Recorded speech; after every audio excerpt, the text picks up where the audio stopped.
You start over? Can y'all hear me? Okay. All right. Sio Niga Don Salo Mackey Dawado. My name's Donnie Mackey. I'm the Cultural Outreach Officer at the Cherokee Nation. It's great to have you here tonight.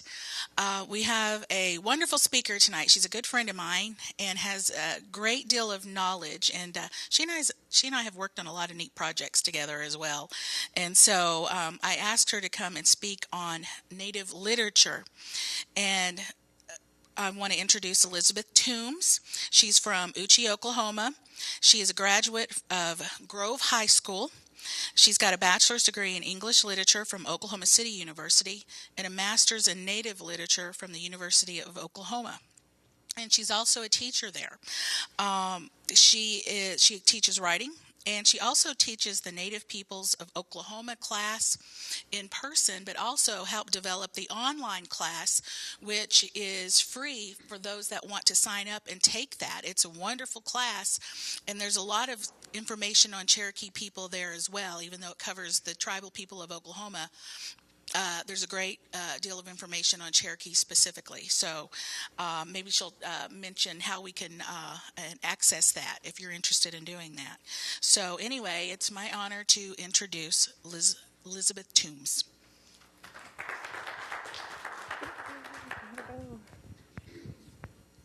Sio Nagad. Liz Toombs Dagwado. I'm going to use the podium because I feel more comfortable back here. I'm very honored to be able to talk with you today about a subject that's very dear to me, Cherokee literature. So just to get us started, I think there's some housekeeping notes here. There will be a reference document made available for you at cherokee.org/CCO where you can download the presentation. I believe there's an online form that you'll need to fill out there as well in order to get TA credit hours. So just a couple of housekeeping notes. Okay, so here are my presentation objectives. I'm going to look at the overview of literary contributions for Cherokee literature, starting with John Rollin Ridge's Joaquin Murrieta. Then I'm going to transition to one of my personal research projects, the Cherokee Rosebuds from the Cherokee National Female Seminary. Then we'll move on to Native Literary Renaissance, which is actually marked around the 1970s. So we'll spend a little bit of time there and then talk a little bit about contemporary contributions.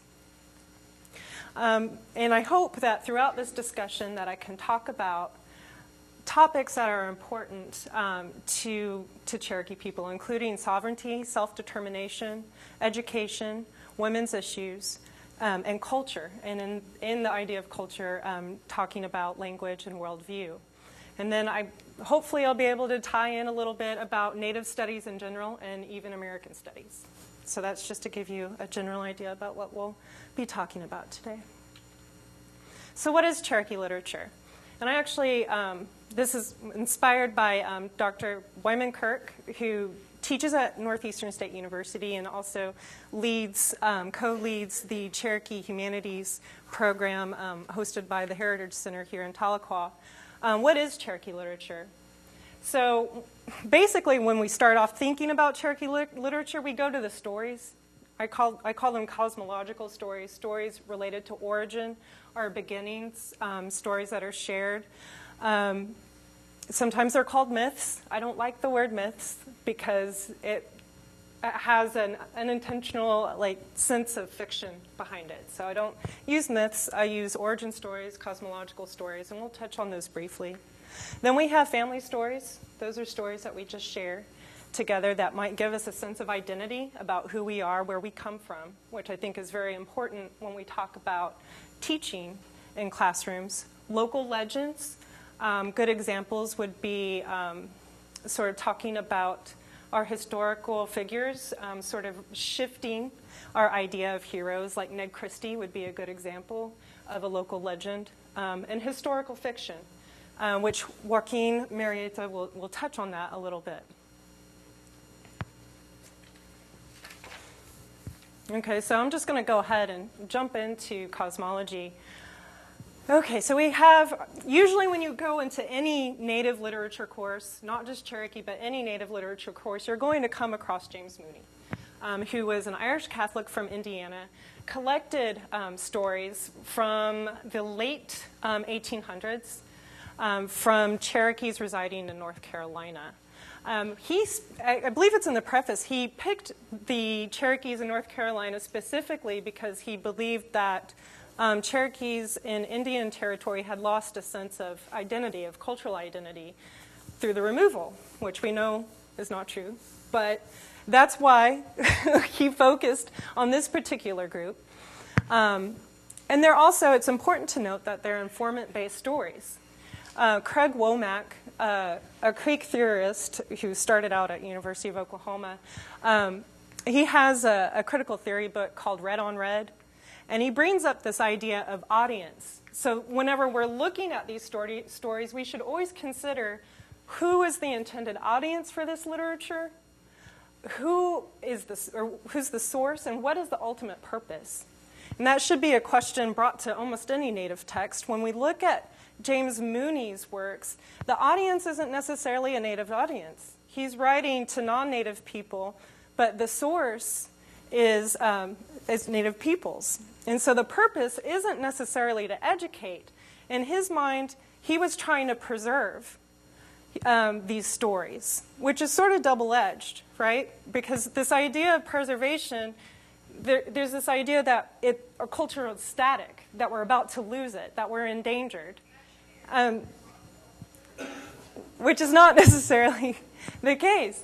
It goes into this idea of vanishing Indian that Deloria talks about. So when we start talking about manifest destiny, westward expansion into the United States, there's this concept that we disappear along with it.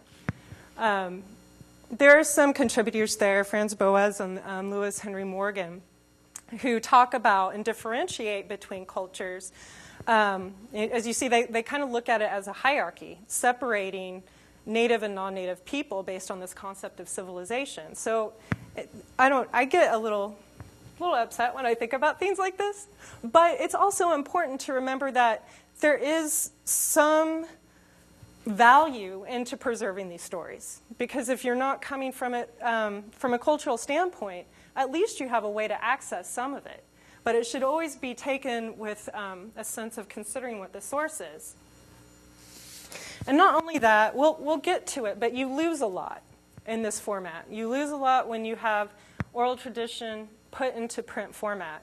There are certain determinations in storytelling, like who can actually tell this story, who we can tell this story to, and certain times when stories are told, and so those considerations are sometimes lost as well. So I'll go ahead and I'll read through an example because it's going to frame some of the rest of the discussion, but it's from James Mooney. I'm scared to try links because I don't know if I'll be able to get back to the presentation. So I'm just going to do it old school and read from the text itself. So please be patient with me.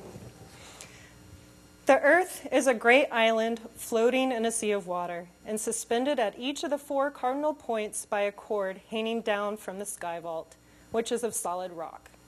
When the world grows old and worn out, the people will die, and the cords will break, and let the earth sink down into the ocean, and all will be water again. The Indians are afraid of this. When all was water, the animals were above, beyond the arch, but it was very much crowded, and they were wanting more room. They wondered what was below the water, and at last Beaver's grandchild, the little water beetle, offered to go and see if it could learn. It darted in every direction over the surface of the water, but could find no firm place to rest. Then it dived to the bottom and came up with some soft mud, which began to grow and spread on every side until it became the island, which we call the earth. It was afterward fastened to the sky with 4 cords, but no one remembers who did this. At first, the earth was flat, very soft and wet. I'm going to skip around. It goes to the great buzzard, the father of all the buzzards we see now. He flew all over the earth, low down near the ground, and it was still soft. When he reached the Cherokee country, he was very tired, and his wings began to flap and strike the ground. And wherever they struck the earth, there was a valley, and where they turned up again, there was a mountain. When the animals above saw this, they were afraid that the whole world would be mountains. So they called him back. But the Cherokee country remains full of mountains to this day. When the earth was dry and the animals came down, it was still dark. So they got the sun and set it in a track to go every day across the island from east to west just overhead. It was too hot this way, and the red crawfish had his shell scorched a bright red so that his meat was spoiled, and the Cherokee do not eat it. I'll stop right there because that kind of goes to the point of ethnology. And Donnie knows where I'm coming from. When I had a roommate that actually said, well, you don't eat crawfish. I was like, what are you talking about? I love crawfish. Better give me some crawfish. But her idea, that concept came from this story because she had relied a lot on print texts and reading this, that the meat was spoiled and the Cherokees just don't eat crawfish because of that. And I'd like to think that somebody was probably joking around with Mooney a little bit, thinking that it would get in the text. So that's a good starting point, I think, for talking about cosmology. And you compare it to our current storytellers who continue to tell these stories. I think of Sequoia Guess, who always starts in the beginning when all the animals could talk. There's not one animal that talks in that story. But there's something that really brings to life some of the values that we have and some of the characteristics that we might find that don't come across in stories like that. And then there's also this description about fear between the two worlds, which I'll get to, but I just thought I'd keep that as a place marker that, which might actually be a certain kind of reverence. There's also this idea about the importance of land in connection to landscape and proper placement and connections between these worlds, between lower, middle, and upper. But it's not, I don't know if it necessarily comes across in there. All right. So that's cosmology. I'm going to just go ahead and jump way ahead to John Rollin Ridge, the life and adventures of Joaquin Murrieta, the celebrated California bandit. Usually I start with biographies, but I think it would be good to wait on this one. It was published in California in 1854, and that's about 50 years before Mooney's publication. It is the first novel written by a Cherokee. Some people would say it would be Elias Boudinot, Poor Sarah, but there's it wasn't necessarily his story, it was a translation. And two, there's some people, I think there's some scholarship at TU that says that it might not actually, he might not have contributed as much as we initially thought. And then also, it's the first novel written by a Native American, so not just by a Cherokee, but also a Native American, and it's also the prototype for the dime novel, which is essentially pulp fiction used for entertainment. We also consider it maybe the first California regionalist text. And what I mean by regionalism and naturalism is a certain kind of a way in which people could use landscape to make social commentary about things that were going on, and also just connecting to the landscape as well.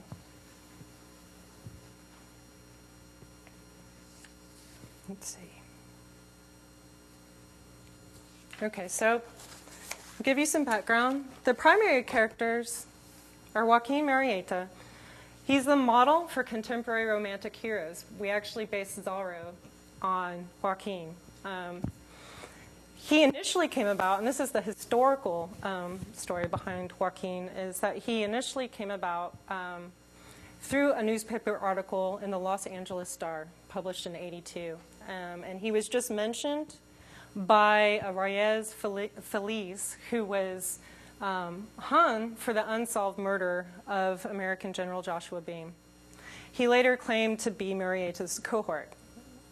Later on, there were some other articles where people would provide first-hand witness accounts of Joaquin. He was so criminalized for his actions that he was actually in 4 counties at one time, killing people. But that goes to show that some of the tensions that were going on in California at this time. There's also Rosita, which is Joaquin's mistress. She accompanies him throughout his adventures in California. And it's her brother in the historical fiction, Reyes, who is actually lynched. There's Three-Fingered Jack, who is crazy, very crazy. He was actually known as Manuel Garcia, fought during the Bear Flag Revolt and also the U.S.-Mexican War. And then there's Captain Harry Love, the American military figure, and he was actually the head of the first law enforcement agency in California. Minor characters, I don't know if I'll be able to get to them, but women, Asians, and other Native Americans residing in California. And it's a really interesting way to read that novel because he's making a lot of commentary about Mexican-American relations, but there's also some really interesting things going on with these minority characters in the novel. So historical relationships. One of the reasons why we continue to read this novel is that it, not just thinking about it from a Cherokee point of view, but also from a global and international point of view. It was published after the Treaty of Guadalupe Hidalgo, which was a treaty between the U.S. and Mexico in 1848. We actually acquired, the United States acquired Texas and California in that. As a result, we had to pay $15 million to establish those boundaries to be policed. And let's see, there included provisions to protect the property and civil rights of Mexican nationals living within those borders. So just people living within those borders. So people that had come to that particular area, particularly for the gold rush, who were already residing there and establishing their lives there, who were all of a sudden told that they don't have the right to live there unless they gave up their citizenship. Does it sound familiar? Yes? No? So that's one of the reasons why we read it in a Cherokee context, but it's also global and international. That treaty was actually signed 1 week after gold was found in California, and it wasn't announced that gold was found in California until the day that treaty was signed. Later on, there were other laws passed, the Foreign Miners Tax Law in 1850 and 82, that were aimed at miners who were not natural citizens. So essentially, Asians and other Native Americans living in this area had to pay a pretty hefty fine in order to mine gold. And we have all this legislation set up, but it wasn't policed very well.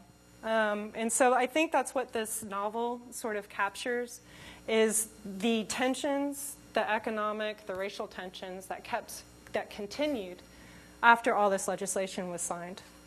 And so some of the major themes that we have discussed in this novel, the ideas of justice and vengeance, cultural and racial tensions, landscape, and heroes.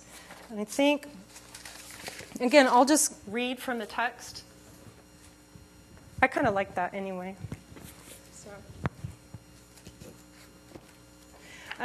So Joaquin, it's interesting how it starts out because he comes to California kind of in pursuit of opportunity to be able to establish a family, put down roots, and live in somewhat comfort.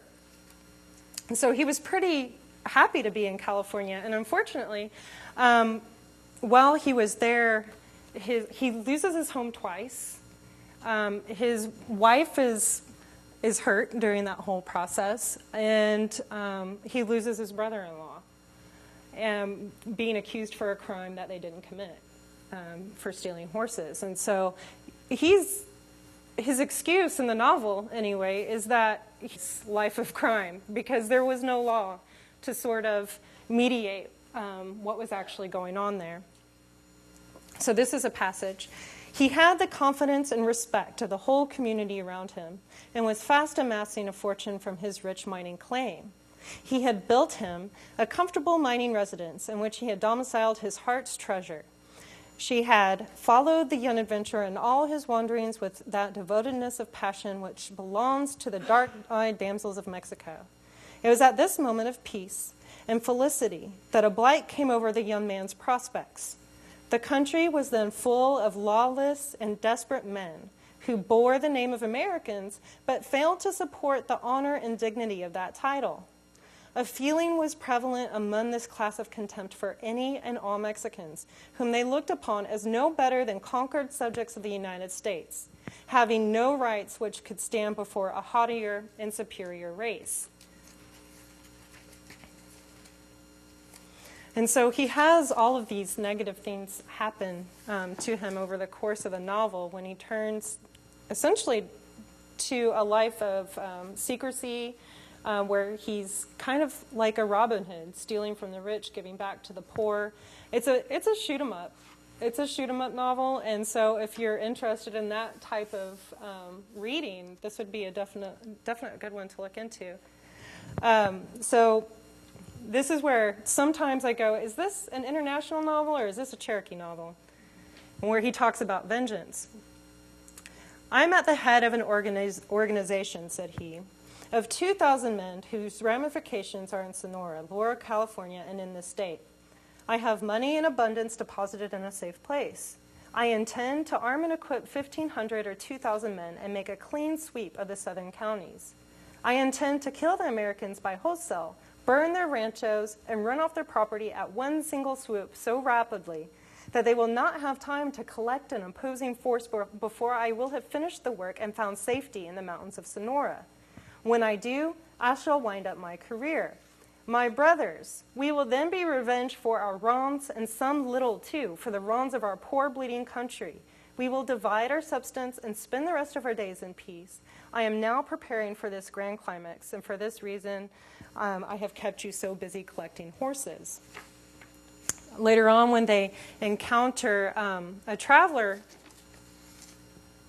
he has to make the decision about whether or not to spare his life or to murder him because maybe his identity has been compromised. So this is, and he decides to spare the individual. So the party were very soon mounted again and showering blessings on Joaquin, who had become suddenly transformed into an angel in their estimation. They took their leave. I have never learned that the young man or any of his party broke their singular compact, and indeed, it seems to me that it would have been very questionable morality in them to have done so, for certainly, however much they owed to society. It would have been a suicidal act to refuse to enter into such an agreement. And as nothing but a firm conviction that they intended to keep their word could have induced Joaquin to run so great a risk, they were bound to preserve their faith inviolate. If they had a right to purchase their lives at the price of silence, they had an equal right, and not only that, but were morally bound to stand up to their bargain. It would be well if man were never forced into such a position. But society has no right, after it has happened, to wring from them a secret which belongs to them and not to the world. In such matters, God is the only judge. It's passages like this. I think I've said it already 3 or 4 times, and this is Jace Weaver's reading as well, that this might not just be an international novel, but a Cherokee novel. And as we know, he's the son of John Ridge, signer of the Treaty Party. We're going back to Ridge now, the author. The grandson of Major Ridge. He saw his father murdered in front of him for an act that they all pretty much assumed that they probably would be murdered for, the signing of the Treaty of Ochota. So he had witnessed that murder, and then after his father's death, he and his mother never really had a chance to resettle. They were constantly between Oklahoma and Arkansas trying to evade some of the tensions that were going on. And then he went on to, like his predecessors, went on to school in New England, came back to study law at the University of Arkansas. Then he killed a Ross supporter. He killed, in a skirmish, he killed a Ross supporter and a Cherokee judge, and he had to flee to California, where he started gold mining, which he did not do well at. But I'm not a sympathizer at all, but I'm just saying that this man had witnessed a lot of tension, a lot of things going on, and whenever we when we were relocated to Indian Territory, and so some of this might be bleeding through into his writing. So it's a really interesting novel to sort of talk about Cherokee literature and talk about Native literature in general, and some of these bigger ideas of justice and vengeance. You know, how do we form? Are acts like these justified? What do we do when these things happen to us as a culture? Also calls into question the ideas of heroes, what a romantic hero is. And one of the things that Ridge really capitalized on was the fact that we never really knew the identity of Joaquin. He was just accounted for through newspaper descriptions. So anybody could have been Joaquin. He was like a common day hero. And so you don't know if Joaquin is actually sitting right next to you, listening to you cheer every word, or one of his friends is. So Ridge really capitalized that to sensationalize the whole story. And it gives us an opportunity to talk about land and how important that is to us as a culture. And he died, and just to let you know, I mean, he did okay as a writer, I think. He may have oversold actually how much he sold during that time, so we don't know how much money he actually made from being an editor and a writer. But he died at the age of 40, and the cause of death was softening of the brain, which we can just assume means he went crazy. So, okay.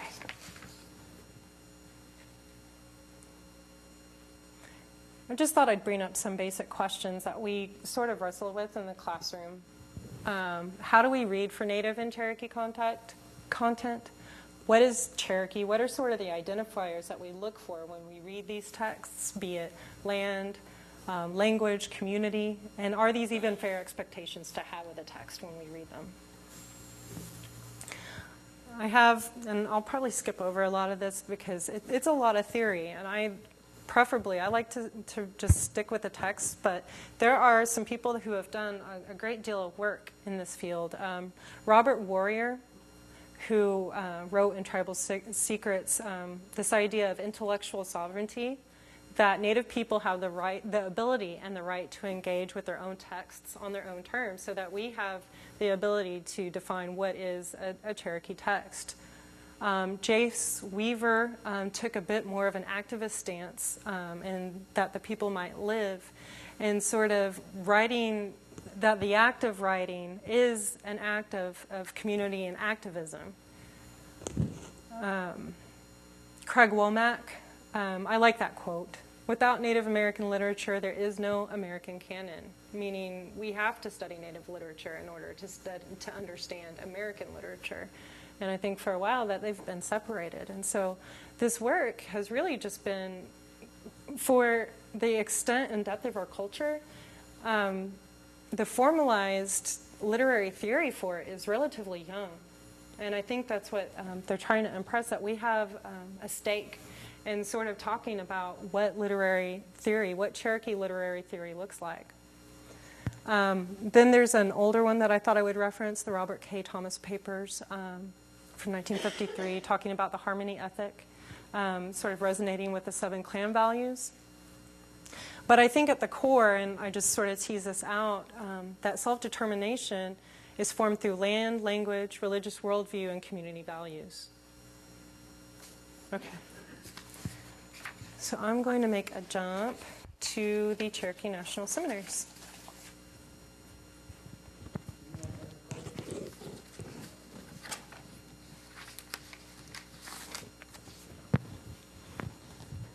Comment?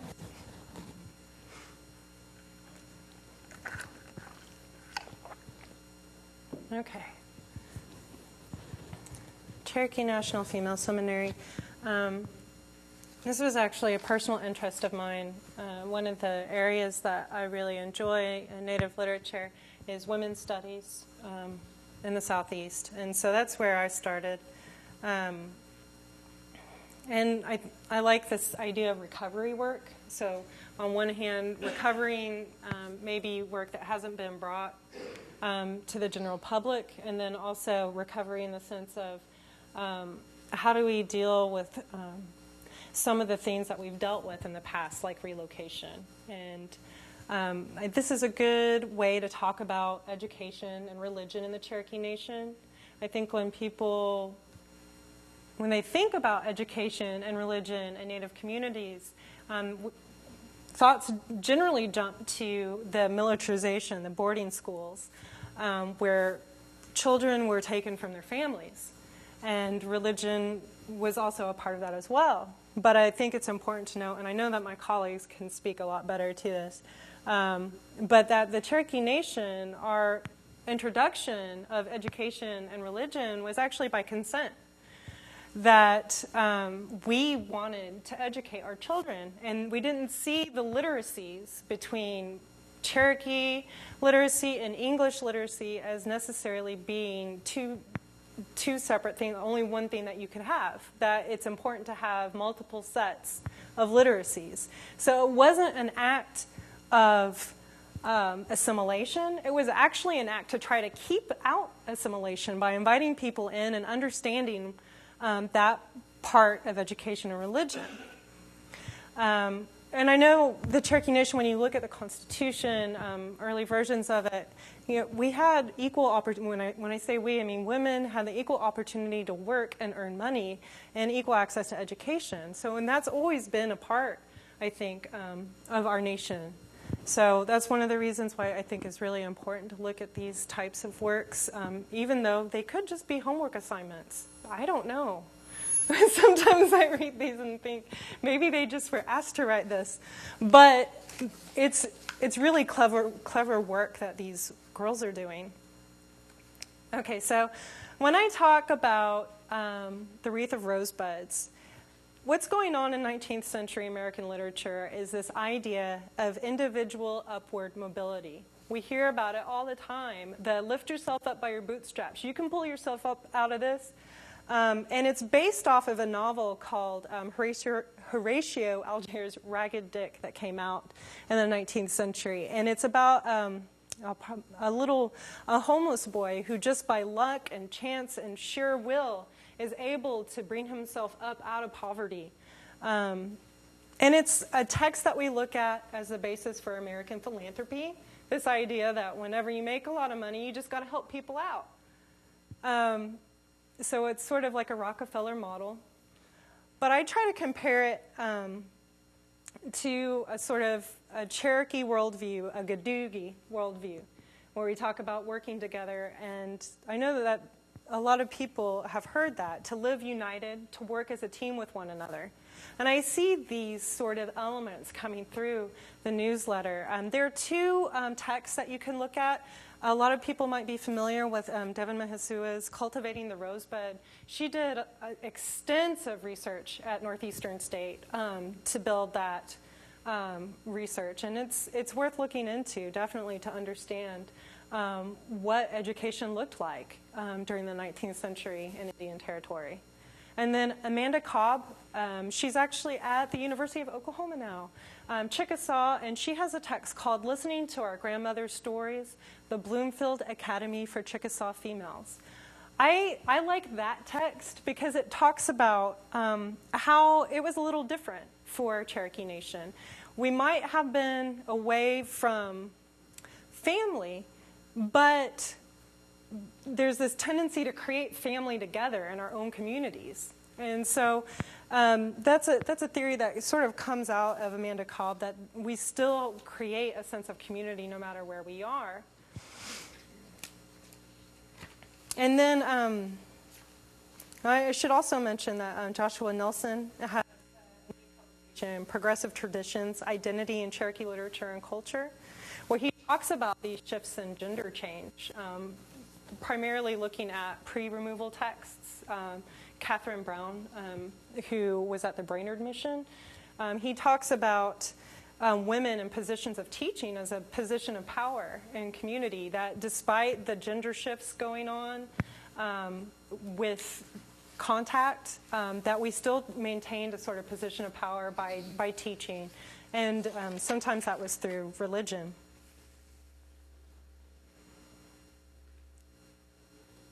So let's jump to the texts. Should I talk about literacy in the Cherokee Nation? Just quickly.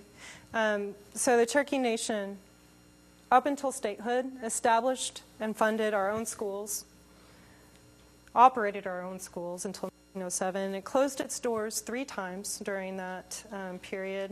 1857 due to financial issues, the Civil War, because of the Civil War, and then it was bought as a teacher's college.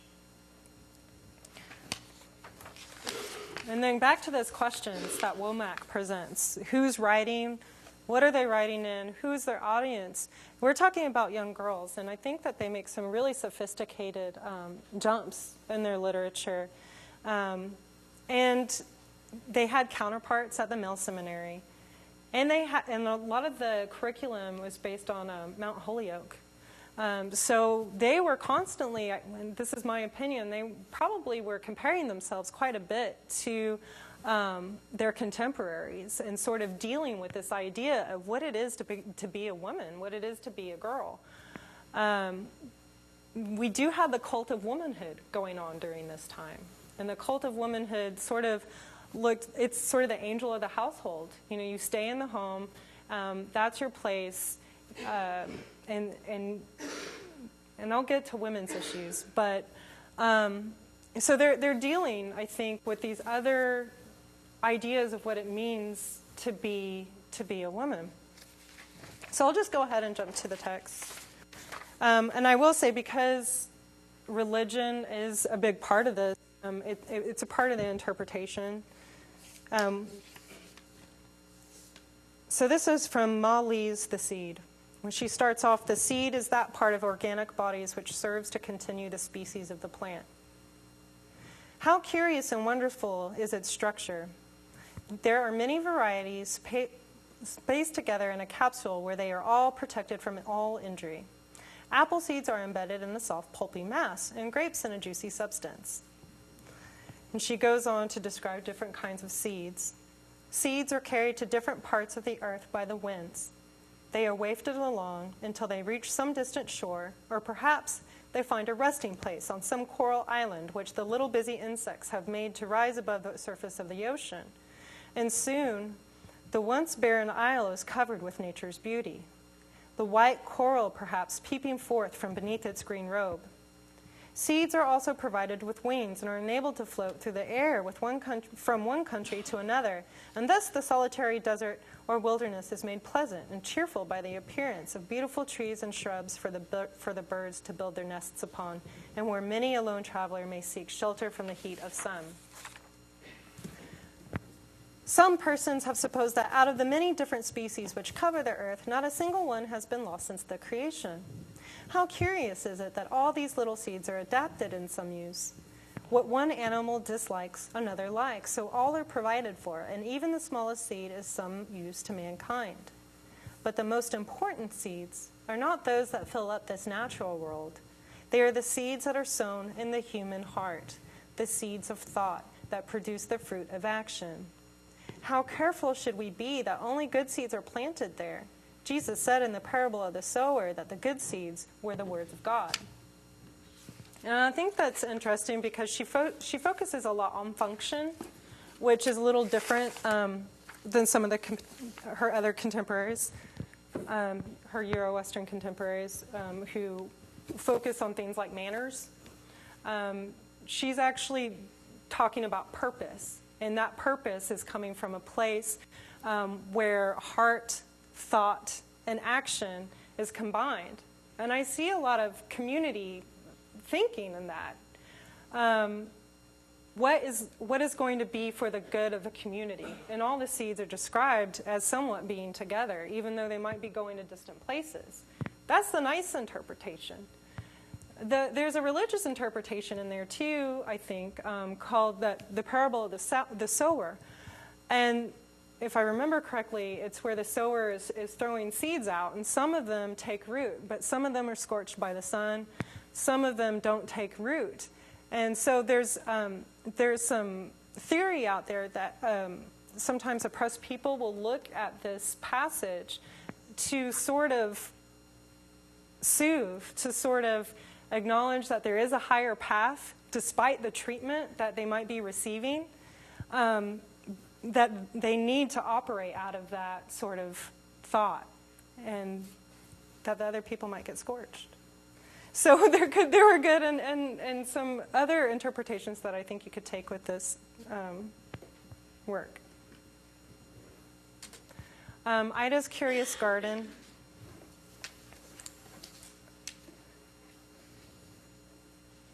In a quiet, retired spot, I one day discovered a singular garden. Its beauty attracted my attention. Its owner was an old gray-haired man with whose whole care was to see that it was well weeded and attended to. As my friend and I approached him, we perceived that he was reading a well-worn book, which he seemed to regard as a precious treasure. We found the title to be The Gardener's Manual. We wondered if from reading this book he had learned to cultivate such beautiful flowers.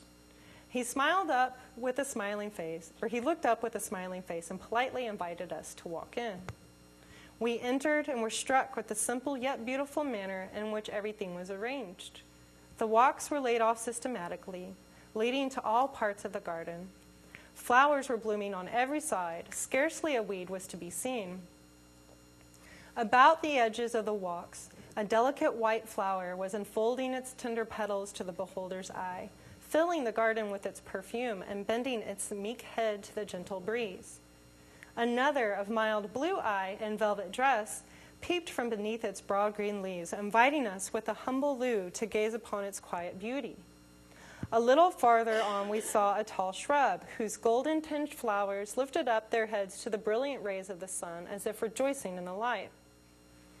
At every step, our eyes were caught by the green leaves and deep red blossoms of a luxuriant vine, whose delicate tendrils seemed to clasp lovingly around everything that came within its reach.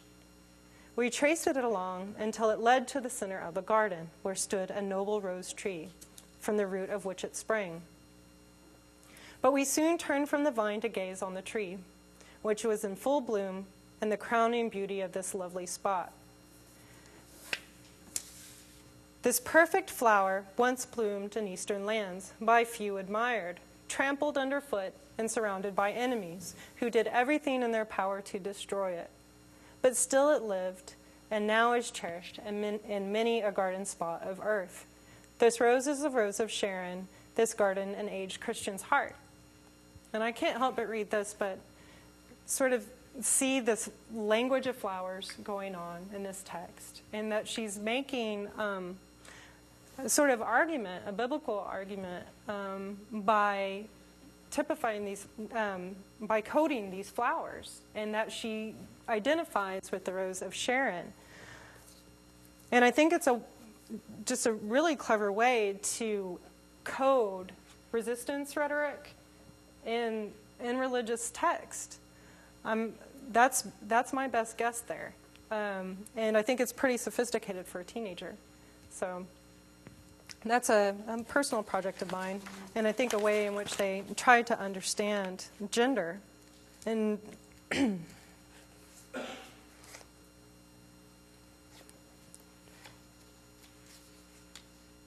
just making sure that I have not missed anything.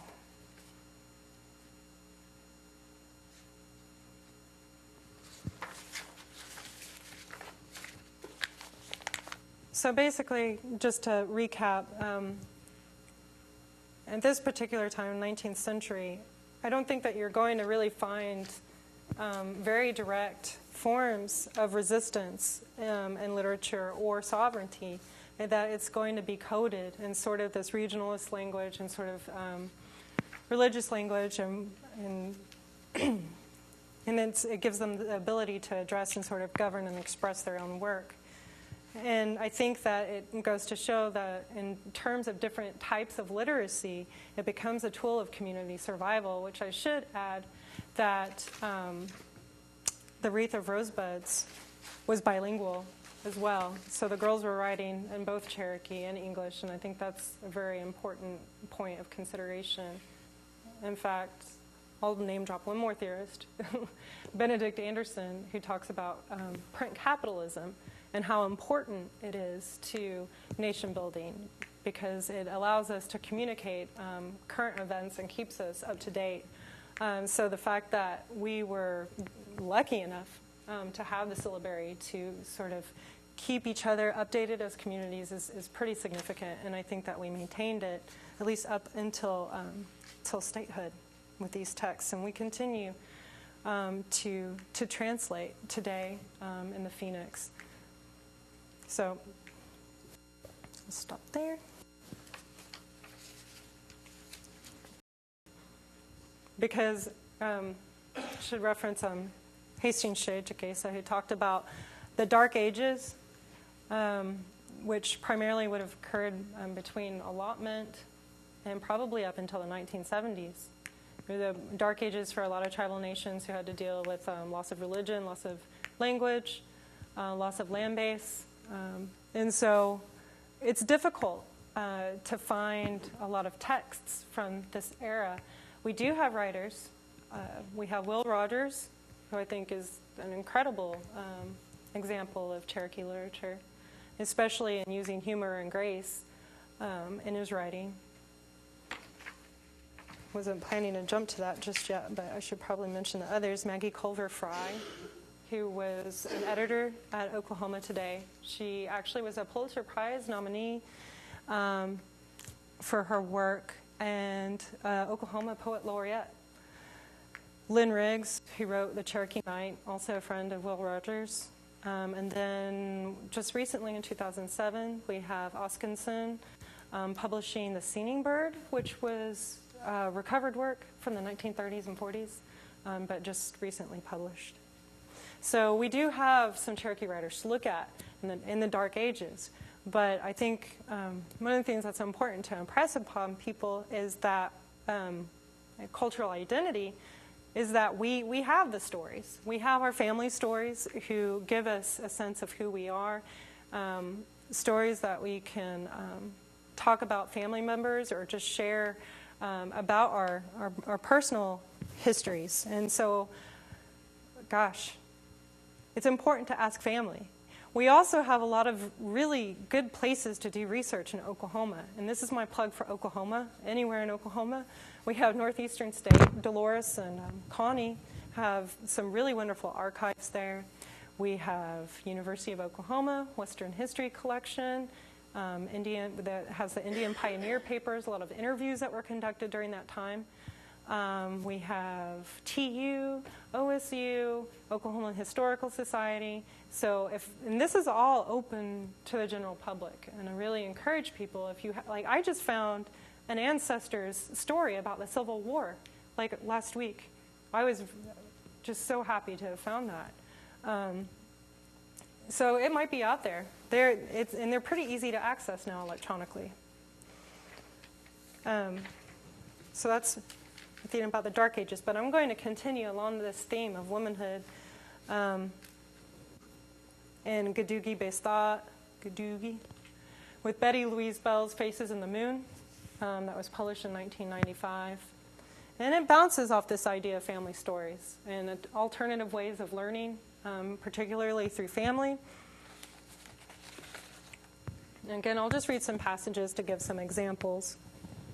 But we have multiple storylines covering 3 generations of women in rural Oklahoma. Not really going to go into Bell's autobiography.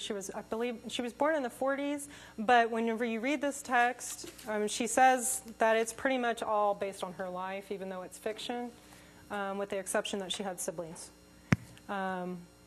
So you have multiple storylines covering multiple generations of women in this story, and I'll just give you an example from the first page. I was raised on the voices of women, Indian women. The kitchen table was first a place of remembering, a place where women came and drew their lives from each other. The table was covered with an oilcloth and a floral pattern, large pink and red roses, the edges of the petals rubbed away by elbows. I remember now. They spent their lives telling stories. The same stories sitting in the same places, giving the same answers, warning children with a shake of the head and the tease of memory, always finding in the beginning or summing up a detail undiscovered or a cruel motive revealed. In this way, the stories lived, never finishing in circumstance or death, or even in the storyteller herself. I listen. My contribution to the story was to pretend innocence and listen, my eyes and mouth wide. Shut your mouth, it's going to freeze that way, my mother said from across the table.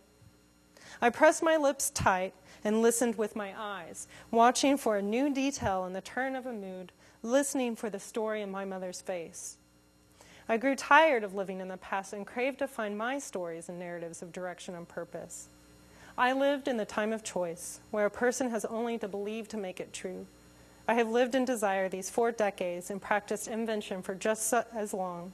But no matter how great my desire to run away from home, to live in a place in history free from secrets, I always take up my position at the table in the early morning hours and listen for those women's voices. And so there are writers out there like Joy Harjo. She has a great poem in there about kitchen stories, and I think it goes back to this idea of Cherokee womanhood. And I know, again, my colleagues have talked about this pretty well, but how when we go to some of our traditional stories, some of the gender roles are assigned to different spheres. Women primarily working in the home and out in the field. Men who often hunted and protected communities. And there was a shift there, right? So where men were coming into the household and losing the sense of clanship, losing the sense of kinship, especially with allotment.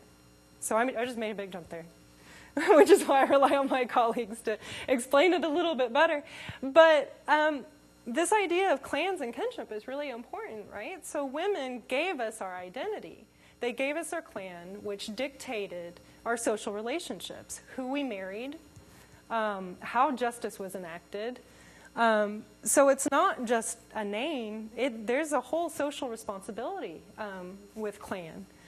And so with allotment, and I think that comes through in this text, is that some families were broken up. That some families lost that sense of women having a sort of equal position in the home to have a say in their children's raising. And so that's one of the reasons why I like to use this text to talk about Cherokee womanhood, especially in Oklahoma. It has a homecoming plot in it, which you find kind of common in Native literature written in the 80s and 90s about a mixed blood person leaving home, and then having to come back for one reason or another and rediscover who they are. So in this case, she pursues an education in Chicago and gets married to a person who doesn't understand her culture. She divorces him, and then she has to come back home whenever her mother is dying. And so she's sort of forced to think through these stories. The first half is to me, it's very traumatic, what happens in this family. And so she's sort of forced to come to some pretty major revelations. But story always seems to be pretty important in this text, which is why I bring it up. And I think that we continue to find community values in here. Not only Gadoogie, but, my notes. The sense of when there's work to be done, that everybody has to pitch in, which kind of runs counter to this individual sense of philanthropy. Well, you just give money whenever you have it and walk away. No, when there's something that needs to be done, you have to pitch in and help each other. Whether or not we make it or we don't, we should at least try. And so I think that comes through in this text, and I'll just go to one selection here. Okay, so this is after the allotment period. She spends some time with her great aunt, and she kind of gives her the whole story of her family back to removal, so she has a better understanding of who she is. The government give him his allotment in the northwest corner of our land. he sent for Henry, and the two of them worked that land from sunup to sundown. The settlement got together and helped him put up a little log house. The women got together and stuffed mattresses and pillows and sewed quilts. By the time the other young'uns arrived, the house was ready for them. They had 2 rooms. Robert Henry and the boys slept in one, and the little girl slept in the other. And it's really poignant with her family sort of remembering these stories. There's a point in there where her great-uncle says something to the effect of, if we knew where you were, we would have come and got you. And I think we could tie these back to other community values, right? Like holding each other close, being stingy with one another's existence. So we know where we are. You know, if we're in a bad time or suffering, that we're at least there for each other. And I think these community values come through, and that's why I keep going back to these texts. All right. Okay, I just went over that. But it's pretty much Cherokee literature and Native literature. We have cosmology tales that cover the Dark Ages and the importance of family story. And then we have the Native literary renaissance in the late 20th century. And that starts up around 1970s, 1980s. I'm very grateful to have worked with some wonderful mentors out of the University of Oklahoma, one of them being Dr. Gary Hobson.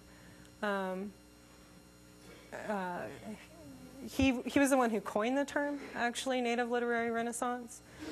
He wrote The Last of the Ophos. He has edited so much work, and I really wish I knew the total numbers that he's actually worked on, but I know that he's advised a lot of texts. And he's very humble, so if he heard this, I know he would be, I don't know, very embarrassed about it. But he was a contributor to Returning the Gift, the Native Writers Festival, and the Wordcraft Circle of Native Writers and Storytellers. And I think his work has been instrumental because a lot of these writers, like, you know, your Louise Erdrichs, your Jory Harjo's, your Betty Louise Bell's, very few of them reached that sort of commercial publicity. You actually have, and you continue to this day, Sequoia Guest being a good example, you have a lot of people publishing in small presses, self-publishing, or some of these small presses. And I brought Gary Hobson's, and also brought the Rattlesnake Band by Dr. Robert Conley Jagesa, which is Dr. Hobson's, and I have to get it back to him. But I think it's a really great example. It is actually bilingual. It's the only bilingual poetry collection that I've been able to find. It was translated by Durbin Feeling, and so it's an awesome text, and maybe that's why I've held on to it for so long, but I'll give it back to him. But these are just examples of sort of the small press work that was going on during that time. And I think it's really important to acknowledge the Tahlequah Indian Writers Group that was based here out of Tahlequah. They had one publication, The Echoes of Our Being, that was published in 1982, and it was an outgrowth of their community work. And this was a launch pad for many writing careers. And I don't know if many people know this, but I think it's really important to know. That was actually started by Wilma Mankiller.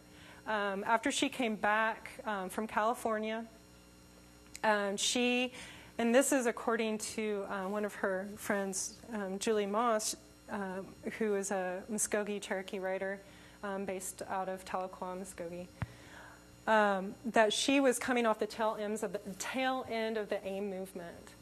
And so she had a sense of grassroots organization and really striking the moment for Indians speaking not only to mainstream society about what it means to be Native, but Natives writing to Natives for Natives. And so I think it's really important to acknowledge the work that came out of Tahlequah during that time. And not only just for Cherokee writers, but there were Yuchi, Cree, Dene, a lot of people. Robert Conley edited that collection. It was one of his first ventures in that. Lewis Oliver, who won the Alexander Posey Award, the first award, awesome Creek poet. Robin Coffey, who won the Cherokee Medal of Honor. Of course, Wilma, Pat Moss, and Julie Moss, who are big in the blues scene, in addition to being committed to community organizations as well. So it's a launch pad for many of those writing careers, and I thought I would just read from a couple to give an example of this idea of historical legend and how we can sort of shift this idea of who our heroes are. And this one comes from Rattlesnake Band. It's about Ned Christie. He cooked cornbread, mixed in the meal, pounded dried squirrel, in a huge pot, a fire on the lid. He was marble champion, unofficial, of the Cherokee Nation. They say the boys came from miles around to shoot for his marbles and to eat his delicious cornbread. He was a blacksmith, a gunsmith, a legislator. They said, the whites, he was an outlaw. 23 men, a cannon, and dynamite in 1892 killed him, displayed his body on a slab, posed with it for their photograph, something to leave their children and their children's children. In a cemetery where now hogs root lie the bones of Ned Wading. On the marker, now knocked down, is told, he was a blacksmith and was a brave man. So I think it's stories like that that sort of recenter what we look at or consider Cherokee literature and poetry. This one, if I have some time, it has two parts. It's from Gary Hobson's Deer Hunting. There's some cussing, so I'll try not to do that. Deer hunting. Are you going to help me cut up this deer, or are you going to stand there all day drinking beer and yakking? Knives flash in savage motion. Flesh from hide quickly severs as the two men rip the tail downwards from the head. The hide, but not the head, is kept. Guts spew forth in a riot of heat and berries as is quickly kicked into the trash hole. Hooves are whacked off and thrown also to the waste hole, a rotted hollow stump. But the antler rack is saved, sawed from the crown with a handsaw, trophy of the hunt, like gold teeth carried home from the wars in small cigar boxes. Men stand around in little groups, bragging how the deer fell to their rifles and throw their empties into the stump hole. Al walks to the stump, unzips his pants. Hell, Bob, you're so slow. I could skin 10 deer while you're doing one, and I'll show you up just as soon as I'm finished. The hounds, tired from the slaughter, watch the men. They whine, for flesh denied them, and turn to pans filled with purina. This is part 2. Now watch me, Ungalisi, grandson, as I prepare this deer, which has been given to us for meat. The old man hangs the carcass, feet first, from the pecan tree with gentleness, like the handling of spider webbing for curing purposes. Slow cuts around the hooves, quick slices of the knives as the grandfather and father part the hide from the meat. The young boy, now a man, stands shy and proud, his initiating kill before him like a prayer unexpected, his face still smeared with the deer's blood of blessing. The hide is taken softly, the head and antlers brought easily with it in a downward pull by the two men.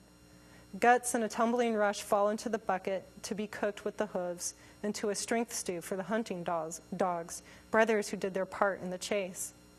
The three men share the raw liver, eating it to become part of the deer. The older man cuts a small square of muscle from the deer's dead flank and tosses it solemnly into the bushes behind him, giving back part of the deer's swiftness to the place from which it came. Softly, thankfully, the older man breathes to the woods and turns and smiles at his grandson, now become a man. And so you see, I think it's just a beautiful poem where it talks about gender relationships, family relationships, how we relate to the world around us, how there's an actual way in which we react with our world around us that you don't necessarily get in the first part. And I know, you could make a native, non-native binary there, but I know people from all cultures being guilty of this, so it's not necessarily making that argument. But it's just a very touching poem to me, and I'm happy that I got to share that tonight. So that's the Native Literary Renaissance, which brings me to my last place. Oh, I have one more writer to talk about. We could do a break before we talk about that. What do you all think?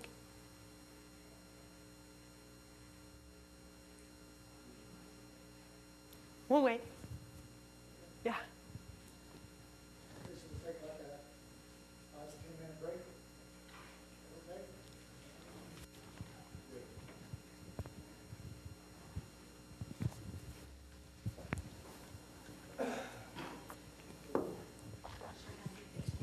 Coffee talco guy? Yes, sir. He was. About 60 years old? He's not with us anymore. We're going to take a 10-minute break and come back. Probably. And seeing that, was he really tall? He was a social worker. He worked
T.O. Can you hear me? Okay. All right. So we stopped at the Tahlequah Indian Writers Group, and a gentleman just brought up Robin Coffey. So I thought I would also acknowledge this idea of Gadoogie with that writers group. The only reason why they got together was because Wilma put in an ad in the newspaper in the Phoenix that she wanted to get a writers group together. And according to Julie Moss, writers just came in audience and things of that nature. So it wasn't just like well, I'll just get together and get this anthology done. There was a lot of work that went behind it, and a lot of group effort. So I think that's important to acknowledge. Robert Conley, Jagesa. I'll just end with him. Received the Lifetime Achievement Award from Native Writers Circle of the Americas. He's from Cushing, Oklahoma. Let's see if I have his biography here. He's from Cushing, Oklahoma, born in the 40s, and he just recently passed earlier this year. Has a really prolific career, prolific writer. Wrote the Real People series, the Rattlesnake Band, which I just showed you. We talked about local legends, so he's created historical fiction and about Sequoia and Ned Christie's War. One of my favorite titles that I recommend is Cherokee Thoughts, Honest and Uncensored. It's really funny. It is funny. But it's very witty, and there's a lot that you can walk away with. And then the one that I'll read from today is The Witch of Going Snake. But when we talk about who's writing for what audience and what mode, he's a Cherokee writer writing for a Cherokee audience. And so The Witch of Going Snake is a good collection. It covers several timelines. There are multiple short stories. None of them are necessarily connected, but there is a framework of justice and vengeance, which brings us actually back to Yellowbird, to John Rollin Ridge. The first short story in this work won a Spur Award, but it brings us back to this idea of the sky vault. And so that's why I wanted to start there and sort of end there. This is how the old ones tell us that the world is made. Everything that we know, the world in which we exist, was originally covered by water. But there are two other worlds, and they have always existed. They are spiritual worlds inhabited by spiritual beings. One is beneath us, and its seasons are exactly opposite ours. It is chaotic and unpredictable, a world in which anything can happen, a world in which the unexpected is commonplace. The other world is above us, atop a great sky vault made of rock. It is calm, orderly, and predictable. Neither of these worlds is either good or bad, but because their powerful spiritual forces are exactly opposite one another, there exists a constant and tremendous spiritual conflict between them. And this world on which we live and breathe and go about our daily chores is set directly in the center of that turmoil. Our task, we are told, is to live our lives in such a way as to maintain a constant and precarious balance between these powerful opposing forces. The stories that are told, a few of which I shall here relate, lay down the rules of life. They tell us where we came from, how to live, and why. He repeats that several times throughout this first short story, and I think it's important to repeat it. They tell us where we come from, how to live, and why. And so it's not just a myth, it's not just an origin story, but these stories sort of dictate how we should treat one another, how we should sort of live in a type of reverence to the multiple worlds around us. So Mooney describes it as fear. I don't think it's fear. I think it's respect and a sense of responsibility. I don't necessarily think it's that, but I just thought that would be a good way to start reading Conley. And then I'm going to switch and end with a short story called Calf Roper's House Guest. It's a good one, I think, because it talks about education in a roundabout way, in an unexpected way. If anyone knew his real name to begin with, it was not long before they forgot it. He was known simply as Weirdo. by one and all. The name had been given him by Calf Roper, who had decided on first glance that the alien from the north was just that, a weirdo. From then on, Calf Roper never used the man's name. When the man was present, Calf Roper avoided calling him anything. When he was not present and Calf Roper needed to refer to him in conversation, he called him Weirdo. Soon others picked up the practice, and except that they did not use it to Weirdo's face, Weirdo might as well have been Weirdo's real name. Weirdo was a graduate student in economics at a Northeastern university. He was supposedly engaged in research for his dissertation, the topic of which had something to do with the economic conditions of the Cherokee people in eastern Oklahoma. He had come to Tahlequah at the invitation of one of the tribal bureaucrats, a man named Cabbage, to conduct his research. Cabbage had a problem. He himself was out of touch with the people he considered real Cherokees. In Cabbage's mind, to be a real Cherokee, one not only had to speak only Cherokee, but also had to be unemployed and live in dire poverty. He wanted Weirdo to experience living with real Cherokees while doing his research, so naturally he ruled out himself and his co-workers as hosts. But a happy coincidence came his way. Calf Roper worked for the tribe, and he had a good job. But Calf Roper had just had it out with his wife. She stayed in the house and kept the car. Calf Roper continued to pay the rent and make the car payments.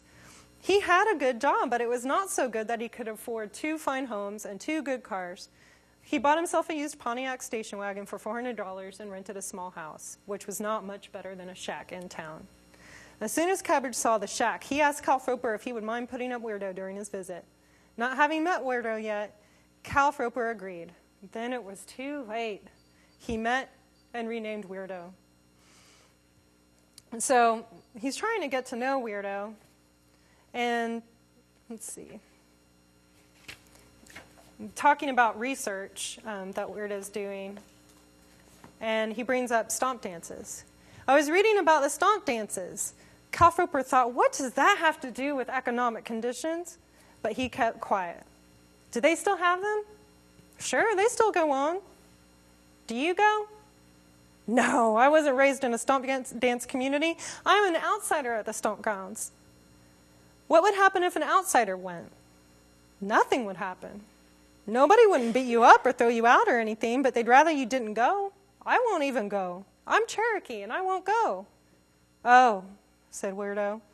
And for the first time since Calf Roper had met him, the grin left Weirdo's face for a few seconds. So they separate. Calf Roper drinks a lot in these short stories, so he goes off on a bender. Weirdo disappears for a few days. And it was Sunday morning, and Calf Roper had been out almost all night. He slept late. When he finally opened his eyes, he knew he had made a mistake, for there was Weirdo, his perpetual grin already set for the day. I got a tape I bet you'd be interested in hearing, he said. Calf Roper muttered something inaudible as he pulled on his trousers. Weirdo raced into the kitchen where a small tape player lay on the card table. He punched a button, and Calf Roper heard the sounds of the stomp grounds. You hear that? Said Weirdo. I hear it. You know what it is, don't you? Yeah, I know what it is. Where did you get it? I went to the stomp dance last night. Calf Roper could scarcely believe what he was hearing. You what? I went to the stomp dance and I danced too. Oh! Calf Roper put his face in his hands and closed his eyes. A grotesque vision of Weirdo appeared in his head, his long feet flapping around the fire, that sickening grin on his face. He imagined Weirdo offering stuff to everyone at the stomp ground, and then the tape changed. There was talking. What's that? Said Calf Roper. Oh, I interviewed the people, said Weirdo. You mean you carried that tape recorder around out there? And Calf Roper was interrupted by the sound of a horn honking out in his yard, and Weirdo ran to the front door. I've got to run. I'll see you later. I'm going to play stickball. So there's some tensions between them. Calf Roper decides to go on another bender, get really drunk, and scare Weirdo out of the house. So Weirdo leaves a note saying, Calf Roper, thank you for all your help. The rest of my research has to be done in libraries, so I have to go. And so I thought that was a good short story to close with, because it brings up this idea of alternative education. And I shouldn't even call it alternative education. It's enhancing our education, our cultural education. Here we have Calf Roper, a Cherokee community member who doesn't even feel like he's welcome to go to a stomp ground. Something that is probably his birthright. But because of these dark ages that we've talked about, maybe his family has lost contact with these types of groups. And so, yeah, it's access to knowledge, access to education. Who do we give that right to? And I think it's important to acknowledge that weirdo, the outsider, is given access to those communities, but Calf Roper doesn't feel like he has the right to go. That weirdo, a person who maybe relies more on text to understand culture, who disappears, comes in and gets what he wants, takes the risk to go into the stock ground. So I think it's just something that, it's food for thought, education, place, community. And then there's also this use of ambiguity that Conley uses so well. And at no point does he ever accuse anyone of being a witch in this book, but there's a lot of ambiguity in the book. He never calls anybody by their real name, but so you're left kind of wondering, well, did that really happen? Or is this just somebody's really weird sense of reality? And so I just think it's a really good text to take a look at. Okay, so Native literature today, people that I feel like I should talk about, especially today, is the Turtle Island Liars Club. If you haven't had the opportunity to listen to any of these storytellers, I definitely encourage you to do so. You can purchase, there is a title by the same name, edited by Christopher Touton. And Sequoia Guess, I know he self-publishes on a pretty frequent basis. Grandma Stories and others I've heard, and Coven, he seems to be publishing quite a bit lately. Daniel Heath Justice, Critical Theory, Our Fire Survives the Storm. I think people should read that text and sort of give opinions about what it means to have a Cherokee literary theory or what that might even look like. And then he does science fiction books. Kinship is a series if you're into sci-fi. I've also heard that he's writing about honey badgers. So he's a very prolific writer. Joseph Erb, I don't necessarily consider print media as the only form of media to talk about stories. But he brings a lot of these stories to life, also talking about the sense of community and language. So he brings a lot of first language speakers into his work. And I know that community really comes together in these animations to get it done. It takes a lot of work and the labor of love. America Meredith, First American Art Magazine. She's an editor, artist, and writer. Really, really good stuff that she puts out. If you don't have a subscription to it or can't find it somewhere. And she has some great opinions about art theory. Janetta Calhoun-Mish, she's a publisher of Mongrel Empire Press. So I was talking about small presses. She's a good woman to look to. She publishes primarily Native and rural Oklahoma writers. And that's based out of Norman. Allison Adele Hedgecoke, she's working on a documentary called Red Dust. I don't know. I think it's focusing primarily on the Dust Bowl, so Oklahomans who worked through that era. That's a documentary. And then her anthology, Seen Poetry from the Indigenous Americas, is used quite a bit. So, and that's just a review of how we started off. I'm going to make a prettier presentation with images and all that good stuff available to you online, where you can also download the presentation. Grant recipients will need to fill out a post-presentation form, which you can access online, and Kevin will also make those available, I think, to participants here to receive your TA credit hours. And what?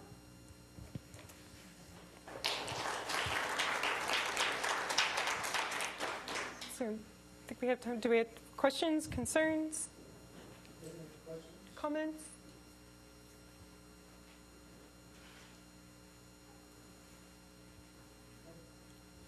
All right. Thank you.